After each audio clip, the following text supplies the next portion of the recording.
সুপ্রিয় দর্শক, আপনারা দেখছেন এসপিএন বাংলা টিভি। দেখুন ও সাবস্ক্রাইব করুন এসপিএন বাংলা টিভি, দেশ ও মানুষের কথা। তেজগাঁও বিশ্ববিদ্যালয় কলেজের প্রতিষ্ঠাতা অধ্যক্ষ প্রবীণ শিক্ষাবিদ মরহুম তোফায়েল আহমেদ চৌধুরীর ১৯তম মৃত্যুবার্ষিকী পালিত। আপনারা দেখছেন এসপিএন সংবাদ। ১৯ মে ২০২৫ তেজগাঁও বিশ্ববিদ্যালয় কলেজ ক্যাম্পাস মিলনায়তনে তেজগাঁও কলেজ তোফায়েল আহমেদ চৌধুরীর স্মৃতি সংসদ আয়োজিত। তেজগাঁও বিশ্ববিদ্যালয় কলেজের প্রতিষ্ঠাতা অধ্যক্ষ প্রবীণ শিক্ষাবিদ মরহুম তোফায়েল আহমেদ চৌধুরীর ১৯তম মৃত্যুবার্ষিকী উপলক্ষে কোরআনখানি, দোয়া মাহফিল ও আলোচনা সভায় সভাপতিত্ব করেন তেজগাঁও কলেজের ভারপ্রাপ্ত অধ্যক্ষ শামীমা ইয়াসমিন। অধ্যক্ষ তোফায়েল আহমেদ চৌধুরীর জীবনীর উপর আলোচনায় অংশগ্রহণ করেন বিশিষ্ট সাংবাদিক, মেক্সিকোর রাষ্ট্রদূত, তেজগাঁও কলেজের সাবেক ছাত্রনেতা মুশফিকুল ফজল আনসারি, বিশিষ্ট সমাজসেবক, সেনবাগের কৃতি সন্তান, তেজগাঁও বিশ্ববিদ্যালয় কলেজের ছাত্ররাজনীতির প্রবক্তা অধ্যক্ষ তোফায়েল আহমেদ চৌধুরী স্মৃতি সংসদের সাধারণ সম্পাদক হাসান মঞ্জুর, তেজগাঁও কলেজের পরিচালনা কমিটির সদস্য ফখরুল ইসলাম রবিন, সাবেক ভিপি শমশের আলম, মিজানুর রহমান শিশির, অধ্যক্ষ তোফায়েল আহমেদ এর সহধর্মিনী নূরজাহান বেগম, আবুল কালাম আজাদ টিটু, অধ্যাপক সিলভিয়া খায়ের, নুরুন নবী, অধ্যাপক ম কামাল উদ্দিন, রফিকুল ইসলাম রফিক, ছাত্রনেতা রবিউল ইসলাম শিবলু, ছাত্রনেতা তরুণ ও সেলিম প্রমুখ। বক্তারা বলেন, তেজগাঁও কলেজের অধ্যক্ষ তোফায়েল আহমেদ চৌধুরীর অসমাপ্ত কাজ সমাপ্ত করার ঘোষণা দেন। কলেজ মেইন ভবন ও হোস্টেল ভবন তোফায়েল আহমেদ চৌধুরীর নামে নামকরণ করার ঘোষণা করে। তেজগাঁও কলেজের বিগত দিনের দুর্নীতির বিরুদ্ধে তদন্ত কমিটি গঠন করে প্রয়োজনীয় ব্যবস্থা ও তেজগাঁও কলেজ তোফায়েল আহমেদ চৌধুরীর স্মৃতি সংসদের পক্ষ থেকে স্মৃতিচারণ উপলক্ষে একটি স্মরণিকা প্রকাশ করার সিদ্ধান্ত গৃহীত। তারা বলেন, বিগত ১৭ বছরে ফ্যাসিস্ট সরকারের দোসররা মরহুম তোফায়েল আহমেদ চৌধুরীর নামে একটি স্মরণ সভাও করতে দেয়নি এবং কলেজটিকে দুর্নীতির আখড়া বানিয়ে রেখেছিলেন। আলোচনা শেষে দোয়া ও তবারক বিতরণ করা হয়। এসপিএন বাংলা টিভি দেখুন, লাইক করুন, শেয়ার করুন, সাবস্ক্রাইব করুন, আমাদের সঙ্গে থাকুন। সাংবাদিক আজিজুল হক মিন্টুর প্রতিবেদন দেখুন। বক্তারা বক্তব্যে কি বলছে শুনুন। আমরা তার প্রতি কৃতজ্ঞতা এবং উনি একজন রাষ্ট্রদূত, সিনিয়র সচিব হিসেবে দায়িত্ব পালন করতেছেন, আমরা গর্ববোধ করি। শুধু আমি নয়, তেজগাঁও কলেজের শিক্ষক, ছাত্র, কর্মচারী তথা বাংলাদেশের 18 কোটি মানুষের কণ্ঠ উদ্ধার করে সেই মুশফিকুল আনসারীর জন্য আমরা দোয়া করি। ২০০তম মৃত্যুবার্ষিকীর সংবাদ ছাপা হয়েছিল, তখন বিভিন্ন জায়গা থেকে টেলিফোন আসছে, ওনার যুবসভা কখন হবে, কোথায় হবে, আমরা আসতে পারবো সবাইকে। একটা জিনিস খেয়াল রাখবেন, ক্ষমতা চিরদিন না।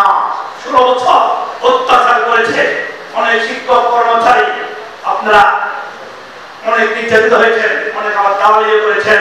কিন্তু স্পষ্ট আমরা বলতে চাই, এই তেজগাঁও কলেজের লক্ষ লক্ষ টাকা, কোটি কোটি টাকা আত্মসাৎ করেছে। বর্তমান তেজগাঁও কলেজের অর্থনৈতিক অবস্থা খুবই খারাপ। এই বিশ্ববিদ্যালয় কলেজ ঢাকা শহরের মধ্যে প্রাণকেন্দ্র ভারঙ্গে যেখানে অবস্থিত, এখানে ছাত্ররা, কেউ বিচারপতি, কেউ সচিব, কেউ অ্যাডভোকেট, কেউ সাংবাদিক, বিভিন্ন জায়গায় অবস্থান করেছে, কেউ বড় বড় ব্যবসায়ী শিল্পপতি রয়েছেন। আমরা বর্তমান ছাত্রদল, বর্তমান ছাত্রদেরকে ছাত্রদলের প্রতি অভিযোগ জানাই, আপনারা অনেক সংগ্রাম করেছেন, বৈষম্য ছাত্র আন্দোলন করেছে, সংগ্রাম করেছে, সারা বাংলাদেশের মানুষ অনেক মায়ের বুক খালি করেছে। আমরা আজকে তাদেরও আপনার মাধ্যমে কামনা করবো। আমরা আশা করি তোফায়েল আহমেদ চৌধুরী 3 মাসে একটা পাওনা ছিল, এই পাওনার জন্য আমি অনেক আন্দোলনের পত্র দিয়েছিলাম, কিন্তু কোন শিক্ষক তা আদায় করতে পারে না। ইনশাআল্লাহ আজকে এখানে বলতে চাই, ঘোষণা দিতে চাই, আগামী 2 মাসের মধ্যে তোফায়েল আহমেদ চৌধুরী সেই অর্থ তার বাসায় পৌঁছে দিতে হবে এবং সাধারণ কর্মচারী তার নির্যাতন হয়েছে, তারও সে প্রাপ্য পাওনা আদায় করতে আমরা প্রস্তুত থাকবো। ইনশাআল্লাহ অন্যায়ের বিরুদ্ধে প্রতিবাদ করব জীবনে এক রক্ত থাকা পর্যন্ত। আমি মনে করি এই তেজগাঁও বিশ্ববিদ্যালয়ের শিক্ষকরা যখন কোথাও পরিচয় দেয়, আমি তেজগাঁও কলেজের অধ্যাপক, তখন কিন্তু অন্য শিক্ষা প্রতিষ্ঠান, ছাত্র ছাত্রী, অধ্যাপক সবাই হিসাব করে। তেজগাঁও বিশ্ববিদ্যালয়ের 22,000 ছাত্র ছাত্রী, আজকে অনার্স মাস্টার্স সব কিছু আছে, কিন্তু এই অবদান তোফায়েল আহমেদ চৌধুরী। একটি লন্ডি দোকান হালকাজি হাসপাতালে ছিল, নাইট কলেজ, সেই কলেজ থেকে তোফায়েল আহমেদ চৌধুরী অনেক নির্যাতিত হয়েছে, অনেক মামলা খেয়ে সেই প্রতিষ্ঠান সৃষ্টি করেছে। জমি জমা থেকে শুরু করে এই কলেজের এই ইট, বালু, পাথর, কংক্রিট সবকিছু জোগাড় যন্ত্র করে এখানে একটি প্রতিষ্ঠান গড়ে তোলা তিনি ধীরে ধীরে গড়ে তুলেছেন এই প্রতিষ্ঠানটিকে। আমরা যখন ছাত্র ছিলাম আমাদের সৌভাগ্য তিনি এই কলেজের অধ্যক্ষ ছিলেন এবং তার কাজ সম্পর্কে আমাদের খুব ঘনিষ্ঠভাবে দেখার সুযোগ হয়েছে। তো আজকে এই অনুষ্ঠানে থাকতে পেরে আমি অত্যন্ত কৃতজ্ঞ যে আজকের এই অনুষ্ঠানে তার সম্পর্কে দুটি কথা বলতে পারছি। এবং শুরুতেই আমি আমার শ্রদ্ধা নিবেদন করছি এই কলেজের ছাত্র পাভেল হাসান রাব্বির প্রতি, যার রক্তে রঞ্জিত হয়েছে প্রেস ক্লাবের পিচ ঢালা পথ। এই জুলাই বিপ্লবে রাব্বির মতো অসংখ্য অগণিত ছাত্র তাদের তাজা রক্তের বিনিময়ে বাংলাদেশকে আজকের বাংলাদেশে উপহার দিয়েছে একটি স্বৈরাচার মুক্ত, ফ্যাসিস্ট মুক্ত, স্বাধীন বাংলাদেশের আমরা স্বপ্ন দেখতে পাচ্ছি। এই রাব্বির মতো ছেলেরা জীবন দিয়েছে বলে আমি তাদের স্মৃতির প্রতি গভীর শ্রদ্ধা জানাচ্ছি। অন্যে লালিত হচ্ছে তাদের পরিবার, যার রেজেকের উসিলায় আমরা আজকে তার প্রতি কৃতজ্ঞ যে তোফায়েল আহমেদ চৌধুরী এতগুলো মানুষের অন্যের সংস্থান করে দিয়েছেন।